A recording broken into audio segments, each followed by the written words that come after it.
White Tales from Donavan Cummings. Take it away, sir. Hold on just one second. Sorry, Donavan. I gotta say, go for it. Yeah. So just to everybody who is on right now, just so you know, we are going to be recording the session. Everyone who is supposed to remind me, I have started recording. We're going to keep videos and microphones off during the program just because we're expecting a lot of folks on and it just gets really distracting. But we will have a Q&A session after Donavan is done with his presentation. If you think of questions that you want to ask during the presentation, you can feel free to put things in the chat box, and we will do our very best to monitor those questions and get to them during the Q&A session. And when we get to the Q&A session, if you have a question, you can at that point feel free to turn your video and microphone on. Okay, now with that, Donavan, I shall turn it over to you. All right, let's see if I can do a screen share here.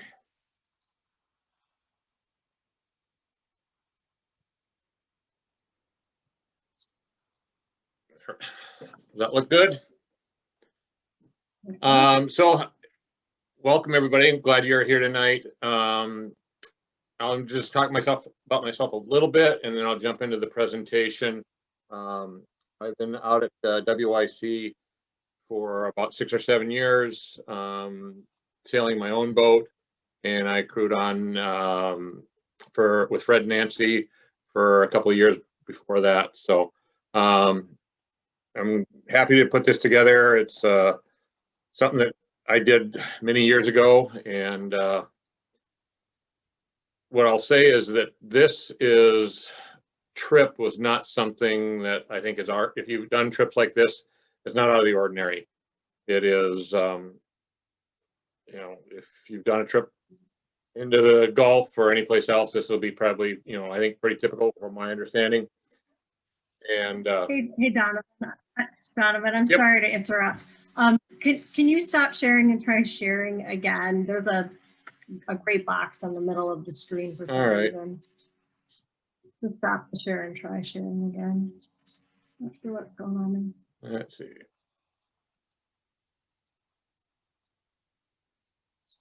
that better? Yes. Okay. Thank you. Anyway, so I don't think it's. I think this is a pretty typical trip than what you'd expect if you made this yourself. We learned a lot of things along the way. Be definitely doing things different if I'd done it before. If we do it again, which probably not. So in the spring of just about 10 years ago right now, in the February, March of 2011, a friend of mine bought a boat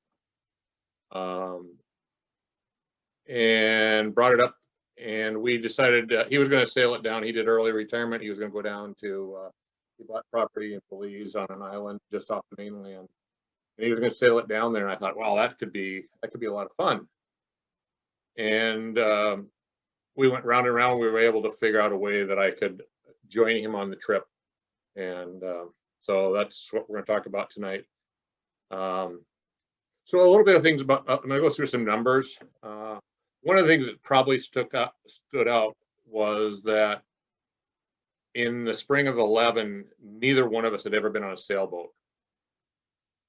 And within a few months, we had tried to learn as much as we could about sailing, and then took off on a 2,500-mile adventure. 1,500 of those were on the river, going down the Mississippi, up the Ohio, through the Kentucky Dam and Lake Kentucky, and down through into Mobile, Alabama, through the Tenn-Tom. It took us 40 days. 25 days to get down to Mobile from Lake Pepin. And then we rigged and re-rigged the boat, put the mast back up, and reprovisioned. And then we did the 12 days across the Gulf. And I apologize too, when I talk, I say a lot. So I apologize for that up front. A couple other things. So when we went down there, we went through 35 locks when you go that way. Most of them are up on the north side. we ran aground 4 different times.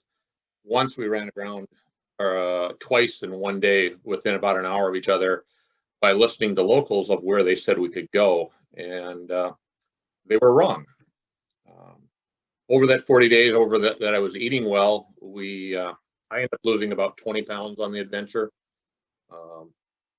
We generally would only shower every about 4 days, and that's usually when we would try to stop at a marina.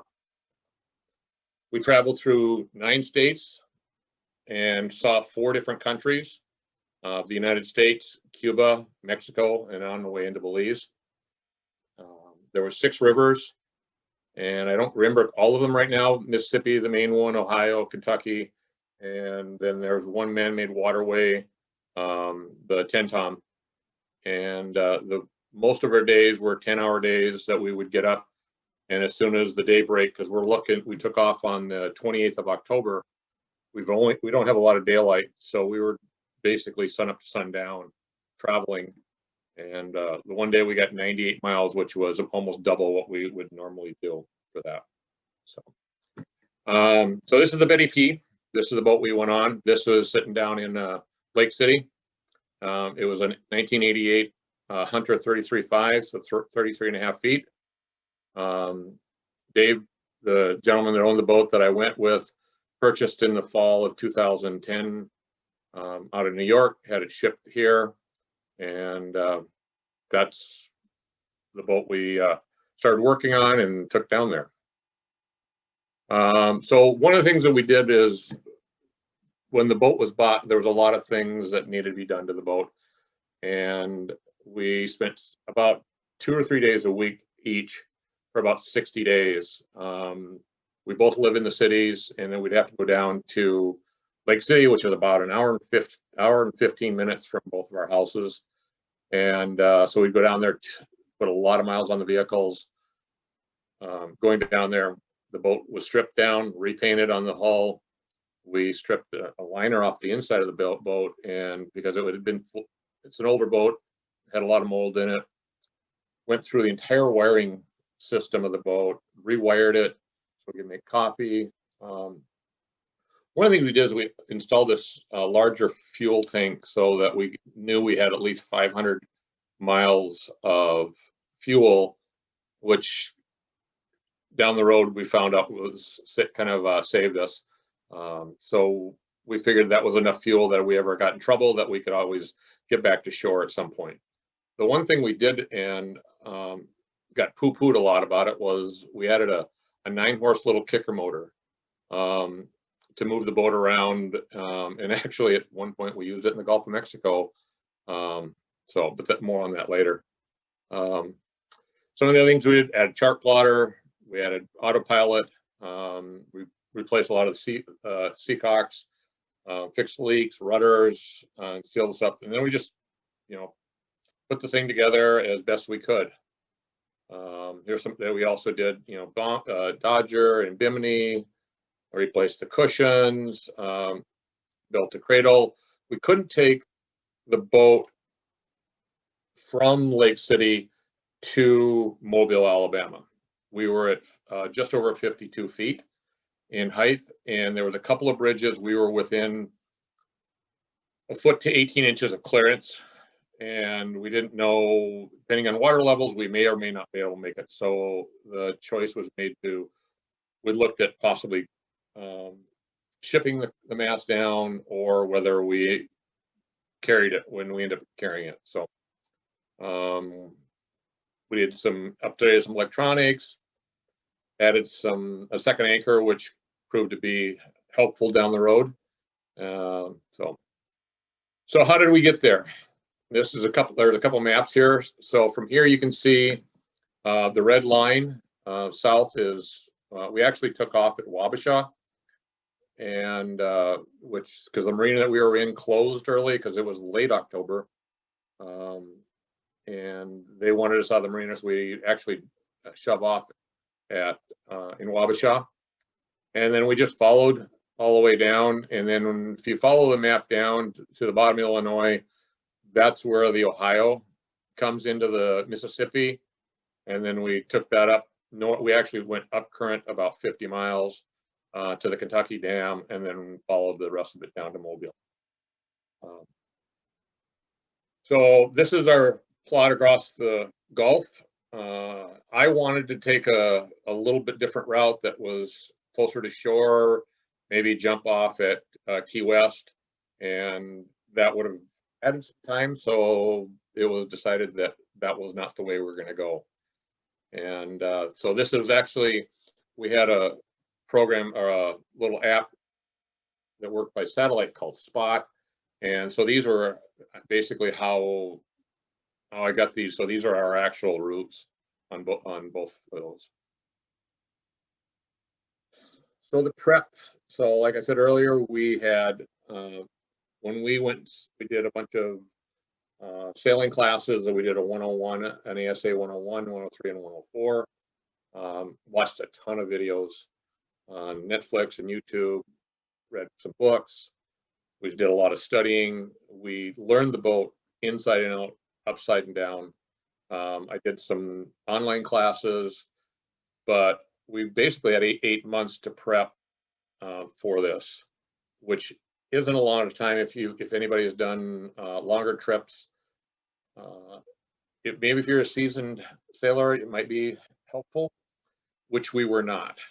So 8 months was a pretty quick thing. So this is actually the first boat that I was ever on, and it was up on the upper lake of Minnetonka, interestingly enough. What is kind of funny to me is this boat is the exact same boat that I bought unknowingly, and then when I actually want to actually sail it, WYC. It's 123.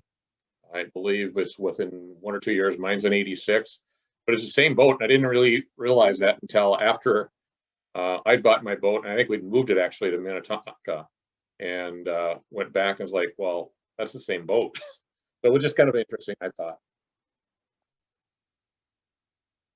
This is what got me hooked on sailing.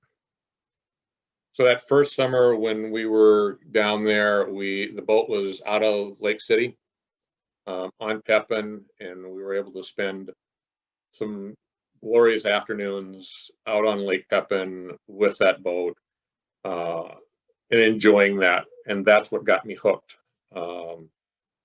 to continue on sailing after this adventure. This is another picture with me and Lori on the boat and enjoying it. Again, that was one of the things that's why I'm still sailing today. So this is the morning. Lori and I and a friend of mine is there. So this was the morning I think we went down, I can't remember what, I think around 7 in the morning or that we took off. But this is a picture of me that morning. This is me a few days later, maybe a few weeks later. So it was a little rough. I felt like a little bit of a Sasquatch by the time I got down there, and all of our razors had, through the weather and stuff, had rusted up, so we didn't have any way to get this thing off my face. One of the things we did, and I don't even remember where this came from, there's Lori's daughter, Jane. We did a flat Jane, and is something that people have done in the past where they make a cut out and you take it down and take it on an adventure, and then you pass it on to somebody else. So we took flat Jane with Dave and I down the river and took pictures with her, and then she was left down in Belize. Not sure where she finally ended up. So here we are. So last 28th of October in 2011, and this is us pushing off out of Wabasha, and we had a bunch of people come down and send us off, which was nice that they'd come down and send us off, and then away we went. So one of the things I talked about earlier is we couldn't leave the mast up. So this was the deck that I built basically to hold the sea kayaks. that were going down there and then hold the mast. I think there's another one. No, there's one of the things is this mast stood out front and back of the boat about 10 feet, which made it challenging at times. So we were driving a 50-foot mast on a 30-foot boat down the river. So as we get started, one of the things that the first problems we ran into is, I think some people call it duckweed.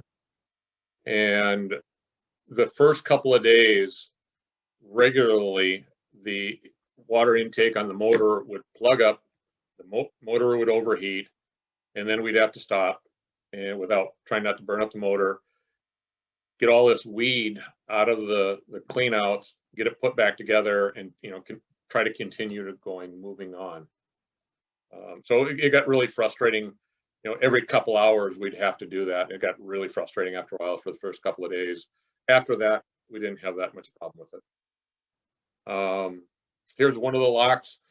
The locks are really interesting. And to me, that was one of the fascinating parts. We had 35 locks we went through.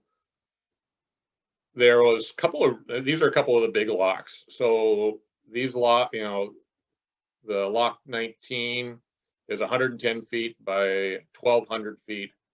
It's a 36 foot drop in elevation, and that's over 10 minutes. And then most of them were 110 wide, and either they're 600 or 1,200 feet long. The James Wickham lock, which I believe is in Tennessee, I don't remember, that was an 84-foot drop. So basically almost 9 stories in 14 minutes. We dropped. And it starts out really slow, but by the time you get to the bottom, you're actually moving down that lock pretty briskly. This will give you kind of perspective of how big those locks are. It's you feel very small in these things when you get into some of these bigger locks. This, I believe, is a lock at Keokuk. I believe it. I can't remember the number. One of the things happened when we're going downriver. You can see the water. This is looking to the north, and that's the lock the door that we just came, the lock door that we just come through. And you can see the water coming over top and splashing over it. We had a trailing wind come in, and we had 3-foot waves out on the river pushing us down. Well, what ended up happening as soon as we got into the lock, it's a pretty wide dam that this is on. So all that water is kind of channeled into the lock itself. And at the point that I was going to tie off to the side to one of the ballards, I was looking forward, looking at the ballard to throw my line on, and a wave come up from behind us and lifted the boat up about 4 feet, and then basically threw the whole boat up against the wall. I did step back, and I actually looked and started counting fingers because I was right up against the lock, and when that thing hit, so it was a little bit on the scary side. There's another one of those locks. So this is a guy that we actually ran into. If you look, this is James. I think he's the Shantytown Express. But if you look on the one side of him, you can see this kind of silver round thing. That's the floating ballards. So they go up and down, and they stay about 4 feet off the water, and that's where you tie your boat up to and go up and down. So you don't have to have a lot of lines, because you wouldn't be able to in an 80-foot long drop. You don't have a line that deep, so you only have to have a few feet, and you can basically hold yourself off on that. So this is coming out of, you can see kind of what our vision was like. It wasn't great, but this is the lock that is, I think we were still in Minnesota, maybe northern Iowa, but they opened it up, and we looked and we're like, there's no place to get out, because that's the barge that's getting ready to come in.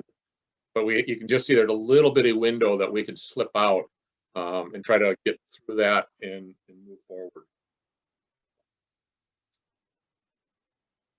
One of the things on our trip, weather was never our friend, ever. This was late in the year. Most of the marinas were closing up. It was not uncommon that we would wake up and the whole deck was frosted over. And because we were on such a tight time schedule, trying to get 10 hours a day, we were basically at sun up to sundown. We'd get up and the deck would be completely covered in frost. Most times we're anchored within the river. We'd pull off to a side of the river someplace, out of the main channel, and but it would be slippery. This particular photo is actually on Lake Kentucky, and the fog was so thick. We did some things that would probably question judgment. We actually drove by GPS to get out of the marina, get onto the Lake Kentucky, and started traveling down. So probably not the wisest decision we had. One of the things we knew that down the road, and we thought that was going to clear off. It didn't clear off as quick as we thought, but we're heading down the river or down the lake, and we know there's a railroad bridge ahead of us. So I'm standing on the bow of the boat, making sure that we don't run into a pier on the bridge. You know, the GPS is pretty accurate. So, and there's wide enough. And I'm looking and looking and looking, and I spot a little bit of the bridge ahead of us, and then it disappears into the fog again. And I'm looking and looking, and I'm like, I can't find it. I can't find the bridge anywhere. And I look over, I see something off to the one side, and then I look behind us, and there's the bridge. What the maps didn't tell us, because they weren't really accurate, was there was a whole section of bridge that was missing. So we went through the channel, but all the bridge above us was already gone because it had been decommissioned or whatever.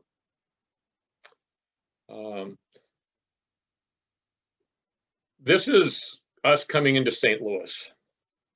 And this is probably one of the things that got one of the scariest, was on the Mississippi. This is just north of St. Louis, Missouri. And we were seeing, this is a Coast Guard vessel. This was before the waves and the wind started picking up. And I talked to somebody else, and something is going on there where the river narrows down in St. Louis, and then we end up with the winds coming up out of the south. So we had 3 to 5 foot waves on the river. Now, not necessarily wouldn't be a problem, except we've got that mast sitting up on top of a wooden platform that is put together with deck screws, but it's not attached to the boat because you can't screw it to the deck. So we have ratchet straps and rope, and to hold that thing on. And if you're normal, going down the river normal, it's not a problem. But when you're crashing into waves and the boat's slamming up and down, now we have a problem. The whole structure was going back and forth on the boat about 10 inches. So it would slide forward, slide back, and it was raking at the same time. So we're trying to figure out, how do we get this thing attached better? Dave's trying to do everything he can to not, to avoid the waves as much as we can. And I'm up on it. So when we finally I had this vision of me taking pictures of the arch in St. Louis, and like, oh, this would be really cool. When we went past the arch, I was laying up on the pulpit, trying to lash this thing down, looking over there and watching this structure over my head, moving back and forth, thinking at any point this thing's going to collapse, and the mast is going to go over the side, and our trip's going to be done. And we get through St. Louis a little ways, and it all calmed down. It was not a fun day, to say the least.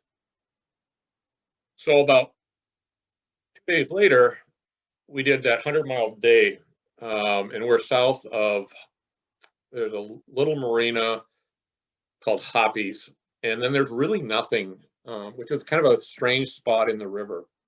there's about, I think it's 100 miles, I may be off on that.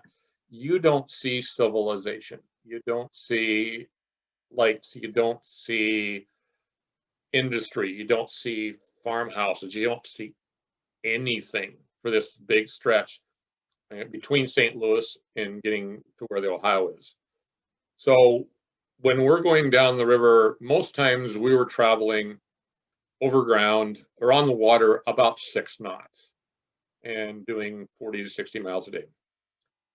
Well, the current picks up south of St. Louis, and we were doing about 14.5 to 15 knots over ground with this boat. So we got a high current river, we're moving in it, and the river is actually, it's not, the channel isn't actually straight, it's back and forth. And at one point it's on the left side of the river, and then it's on the right side of the river. And I remember one point I was standing in the head looking out, and all of a sudden I saw this buoy go by. I'm like, damn, that buoy's really close.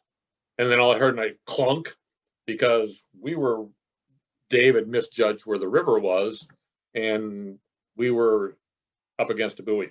So didn't do any damage to the boat, but we get down further that day. So that night, one of the things we decided to do was we wanted to change fuel filters, the diesel engine. And we've been running it a while, figured it was time. So we anchored, we pull off the river, and down there, they've got things called, what they're called wing dams, and they're basically rubble concrete in the river that helps channel the river to keep the depth in and stuff like that. So it kind of just channels everything into the center. Well, we were tucked up in between those is where we actually stopped for the night, because there's really not a lot of places to pull off. And that was most of the nights we did. So about 4:30 in the morning, the wind is picking up pretty good. The current is pretty good. And I'm up in the front of the V berth, and the boat's kind of tossing around. All of a sudden I hear this big bang, and I'm like, what is that? So I think from the V berth to me getting on the deck was about 3 steps.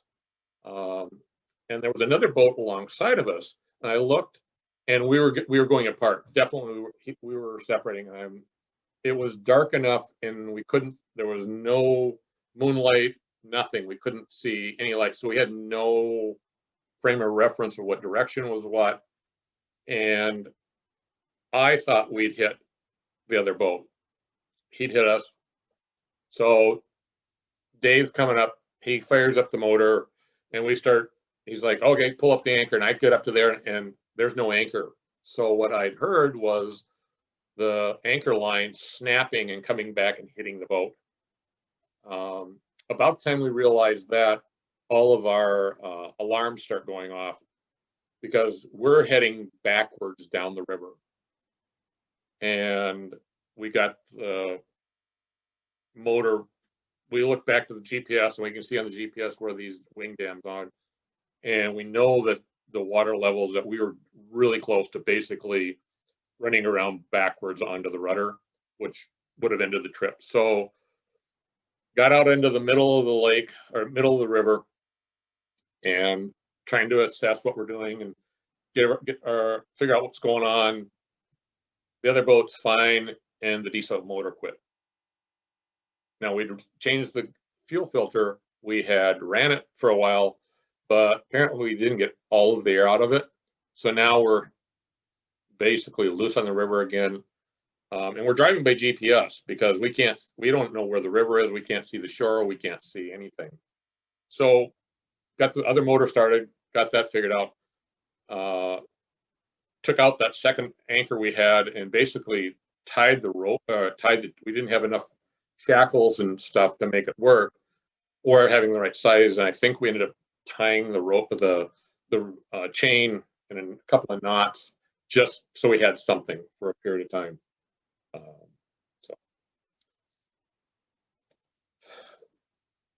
When we were going down the river, and like I said, it was 25 days, and I think about every 4 days we stopped. But most of the time, so we were at marinas about every 4 days, but that meant we were at staying on the river and trying to find spots that were safe, that we could get, you know, out of the channel. Maybe there's a little pull off, or we're in, you know, in there.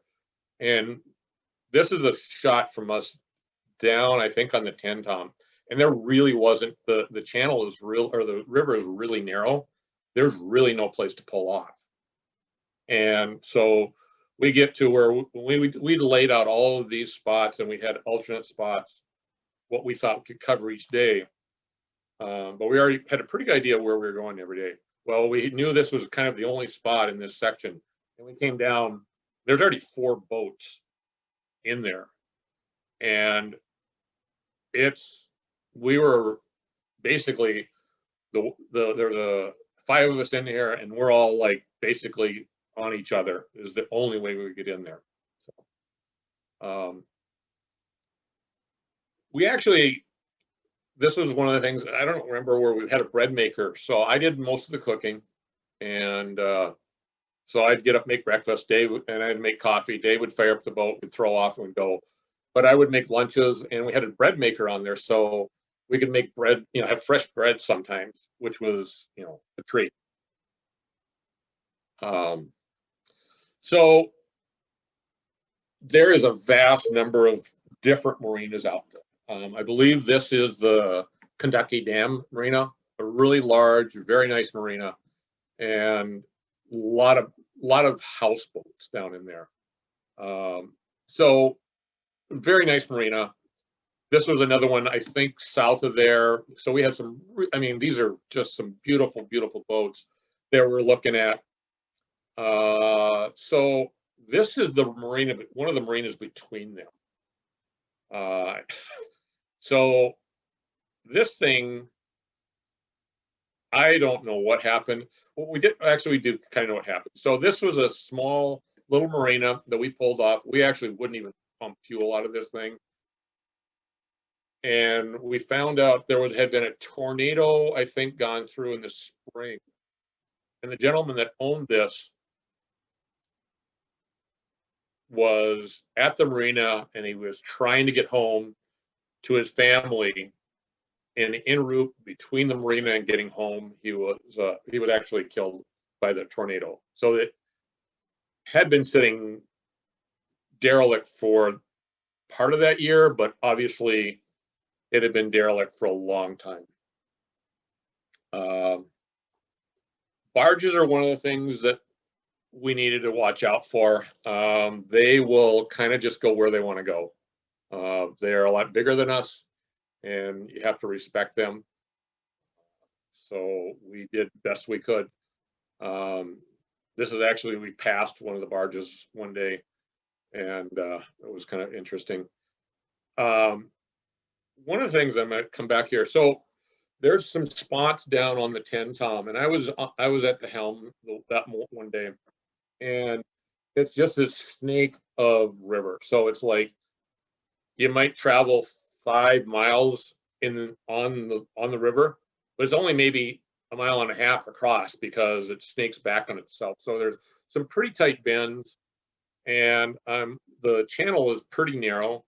So we see this barge coming, like, okay, and I'm watching watching this barge, and then all of a sudden I'm like looking at where the buoys are. I'm like, man, he's getting really close to that buoy, and we're supposed to be between him and the buoy. And then the front barge hits the buoy and goes underneath. And I'm like, well, I guess I'm going to go outside of the channel. So we didn't run aground that time, but this is down in Kentucky. So one of the things that we met a lot of really cool people. This was one of the boats that we ran with for a few days, called the Wonderland. A couple of great guys, and had dinner with them a couple of times. Another one was this guy was the Shantytown Express. He had come from Traverse City, Michigan, and through Chicago, and he was on his way to Miami on this. The boat that was next to us when the anchor broke was this one. And actually Tony works, he's actually somebody local. We were down, down in the middle of the country and ran with Tony a bunch, but he works at West Marine. So I see him randomly still out of the Minnetonka store. So just a little boat. This I think was pop bottles that are all put together. So coming down the river. Cell service a little spotty. I don't know why somebody had a phone booth, but they had a phone booth in the middle of the river. So we didn't check and see if it was active, but it was there. So the Gulf crossing was another little fun adventure. So when we got to Mobile, we re-stepped the mast, set everything up. We spent about 3 days getting food, getting the mast ready, trying to rest up a little bit because we've been running at this point 15 days, 10, 12 hours a day. And I mean, we were pretty tired, exhausted. And we'd kind of been watching weather and it looked like some of the weather was not going to be favorable. And the captain thought we could get ahead of the weather. I was not as hopeful about that. So we took off on the day after Thanksgiving at about 5:30 in the morning on Black Friday is when we left Mobile to do the Gulf crossing. So this is us sitting in Mobile, and you can see Dave's up in the bosun's chair. We're getting everything set up. So the weather that we actually ran into, and it was about 3 days, was 25 or 20 plus seas, probably up to 25-foot seas, and we were up about 40 knots on the wind meter. And we were in the middle of the Gulf, and that was the peak of it, but it was basically 3 days and nights of pretty foul weather. I started projectile vomiting as soon as even I'd taken medication and stuff. So I was pretty sick. I think I kept down half a can of pop in 3 days and was physically and emotionally pretty much shut down. So at one point after this, what we've figured out was, you can see on here is the spreaders. They're not straight anymore. So it has two spreaders on this. The lower ones were going down, the upper ones are moving up. So we had a very loose mast. And the other thing that happened was when we put up our sails was before the weather had gotten heavy. And there's a little 1/8-inch flag line that goes to the top of the mast that hooks to the bottom of the mast. That had come loose. And by the time we realized it had completely fouled both main and jib. And we had pretty much full sails on.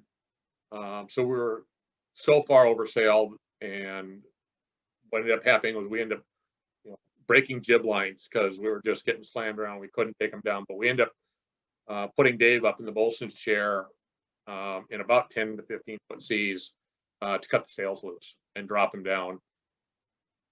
And then we motored the rest of the way. So we had 3 days of sailing of the 40 days, and it was all in overpowered and in weather.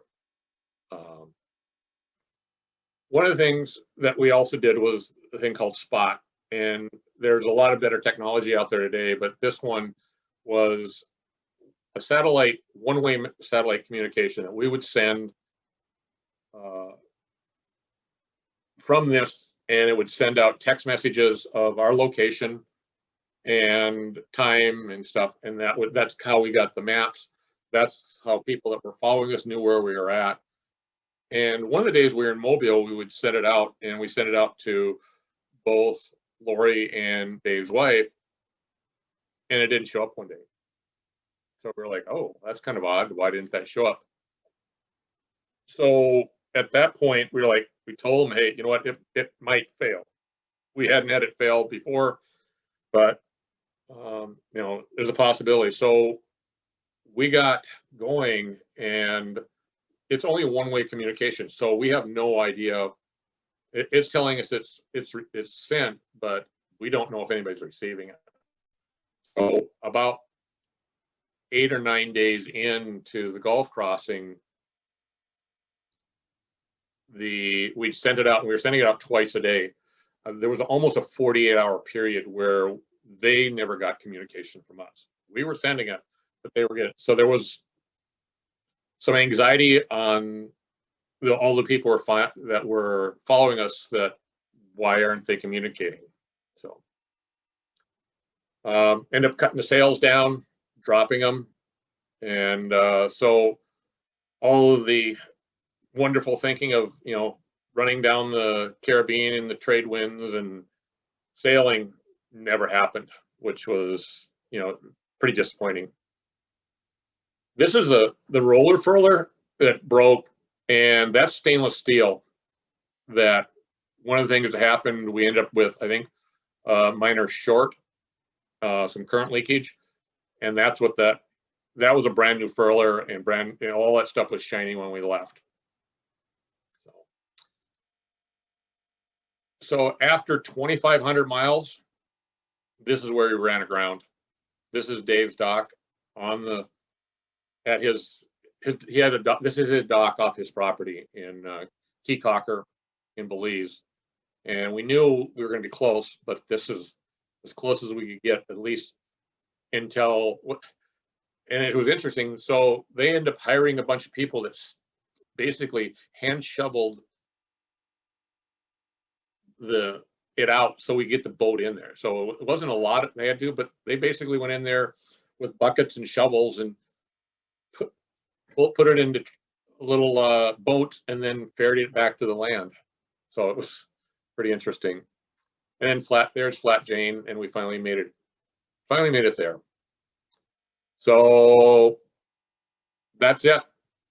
One of the things I would say is, and I think I said it earlier, was I don't think this is untypical of if you've gone on a trip on this size, that I don't think we did anything, it wasn't any different than that, other than our lack of experience. We were told, actually the marina in Lake City basically said we were on a suicide mission. I don't quite agree with that, but I think we were at a point where our inexperience could have bit us harder than it actually did. One of the things that both Dave and I are fairly resourceful people.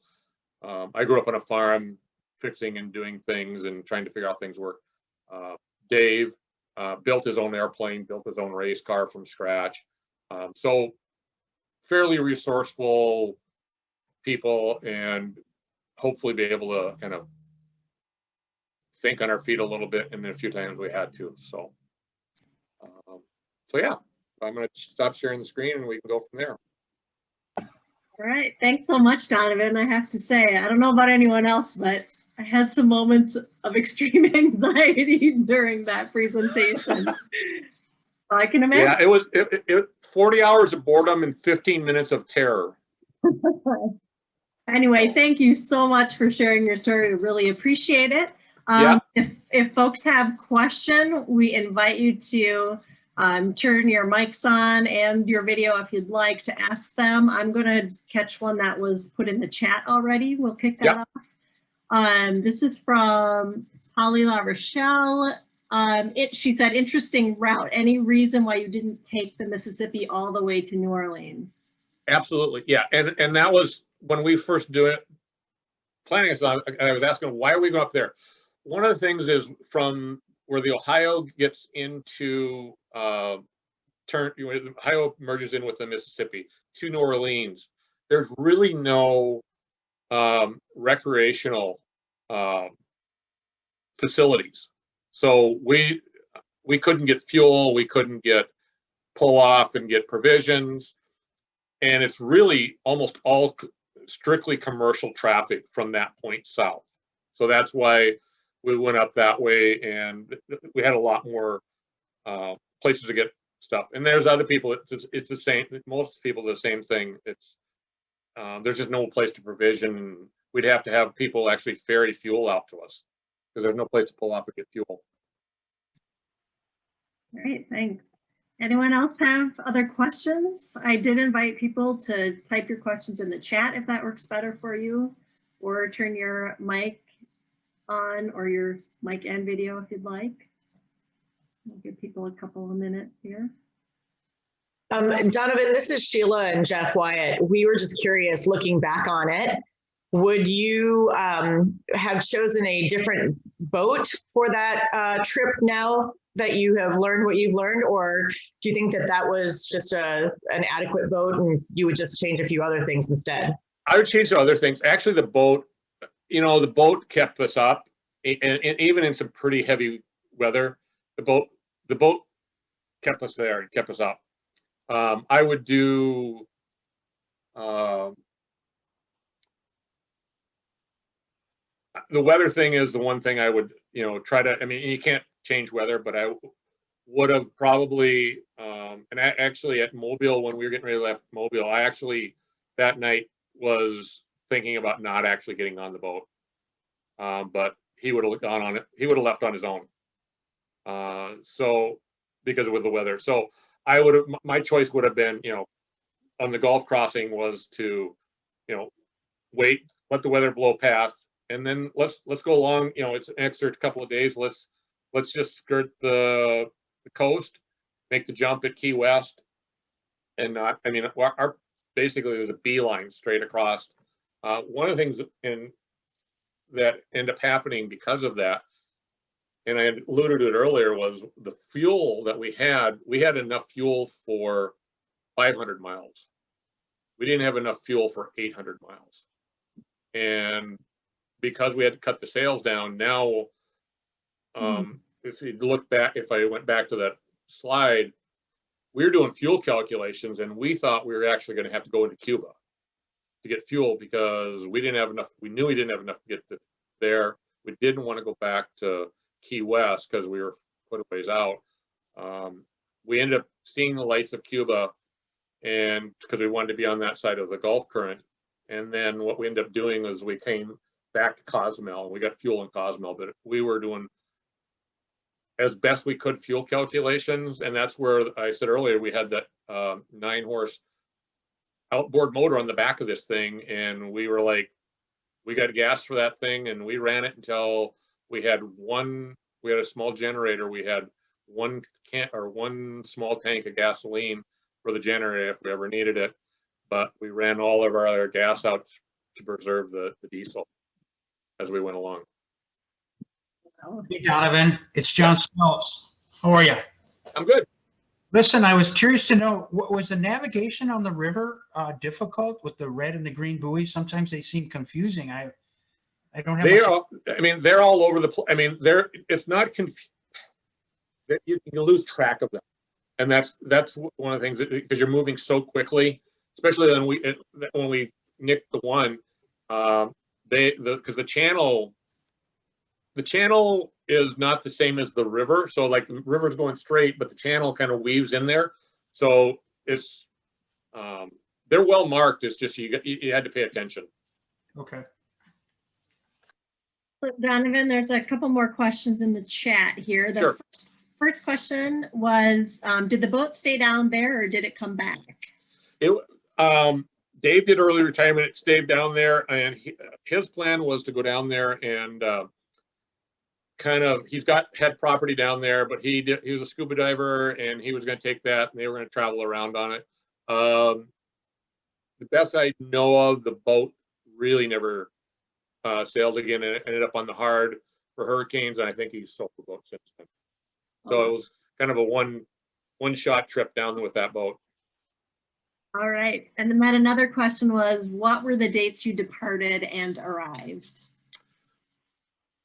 We left on October 28th, and I think we got there, it was early December, and it was 40 days from the 28th of October. So I think it was like,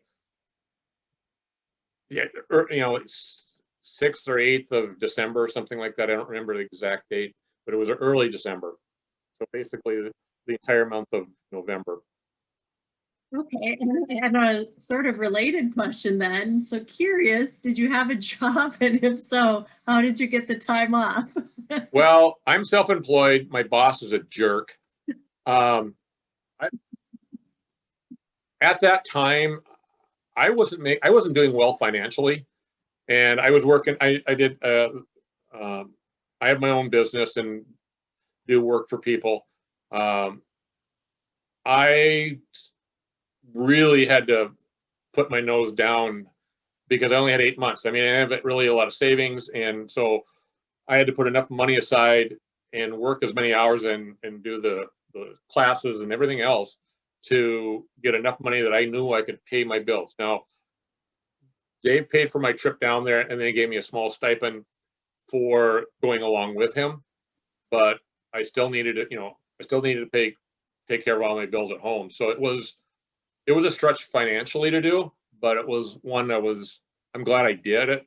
But yeah, I've worked essentially for myself for 30 some years. All right.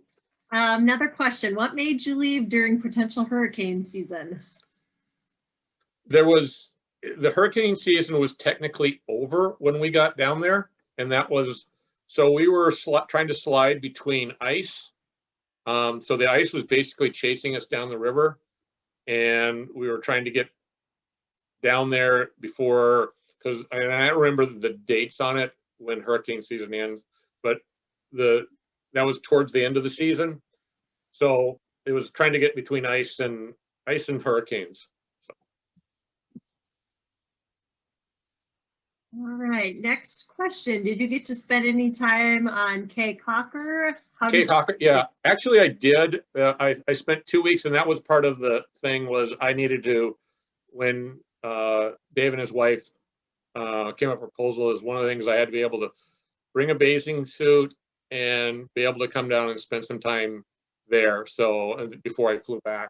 So it was about 2 weeks down there. Lori did join me down there, and then so we spent some time on the islands. We did some sightseeing down on that island and some diving and some stuff like that. So. Great. Any other questions?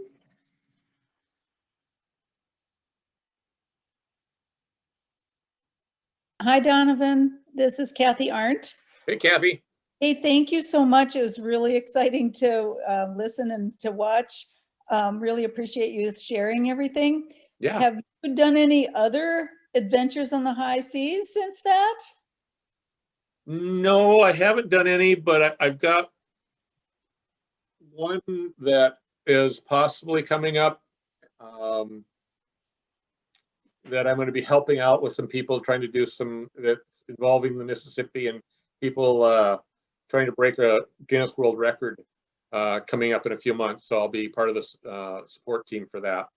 Oh, exciting. Well, you've got all the experience from kind of trial by fire experience. Yeah, well, and I tell people, it's like when I came out to the club, I said I'm a novice sailor with some good experience, because I really hadn't sailed, but I had gotten a lot of experience.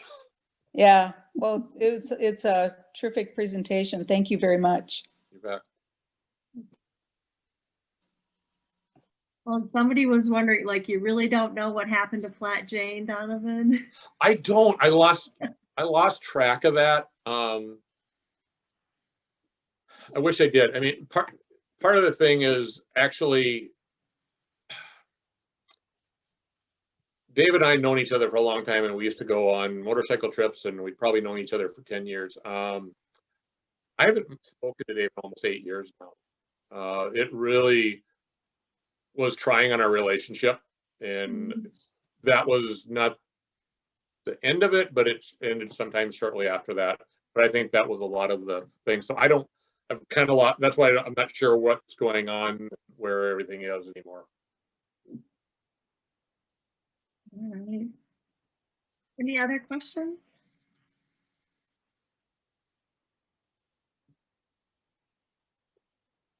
All right, Barb, do you want to turn on your video and close us up here? Right. Well, I don't think I'm going to be able to sleep tonight, Donovan. Thanks a lot. It wasn't that bad. Well, it does make me think about the sailing season already, so that's good. Thank you so much. I sense maybe you've inspired some of the members to start dreaming about their own adventures coming up. And if you enjoyed tonight's presentation, then I hope you all can join us again in 2 weeks. We're going to do this every couple weeks because we've got some sailors that have gone to amazing places like Donovan. And so in 2 weeks, on Tuesday, February 9th, to hear Walter Rush's experience in the Bermuda 1-2 race. There's a story there. So look for that, those postings through Weathermark and Facebook, and also the listserv. So thanks for everyone to join on, and Jolene for our wizard behind the curtain there. All right, good night, everyone. See you later.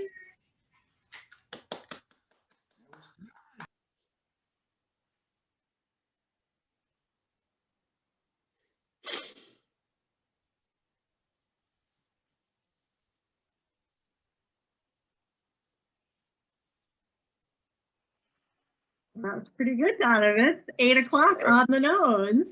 What's that? I said that's pretty good. It's 8 o'clock on the nose.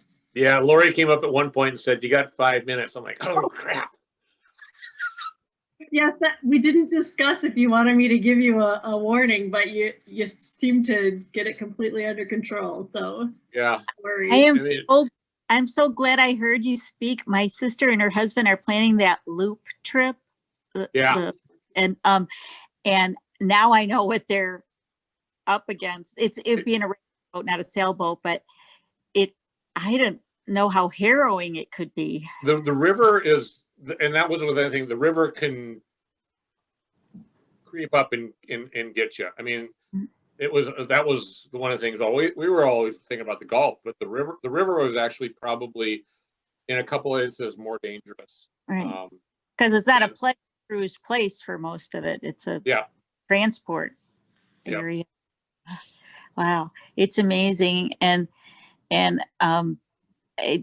thanks for being so kind and honest about the evolution of your friendship. That's something you have to take into account and manage, and but it'll shared experience nonetheless. Very important. Yeah. Yeah. Very, very nice. But thank you. This was very, at one point I was like Jolene. I was like, oh God, when does this get better? I said, where's the Wanderlust part? But I think you put it in such beautiful context and gave people a realistic picture of what to plan for. Yeah, I mean, and it's you do have to plan, and it can be. Yeah. And we didn't know and part of it, we didn't know what we were doing. I mean, we didn't know how bad we didn't know what was going on. Maybe that was better that way. A little bit. But and really fun to hear about sailing on the river as opposed to, I mean, the other experiences may or may not be that, but that's very interesting. Yeah, the river was, and was, I mean, it was very fascinating to see the change of the river and follow that. I mean, to me, that was fascinating, you know, the lock system and learning about that and the navigation. And so that was, to me, very interesting to kind of go through and learn. Yeah. Yeah. Very cool. Thank you very much. Thanks, Jolene, for moderating. Thank you. It's really fun. Yeah. Thanks, Good night. Good night. Good night. Good night.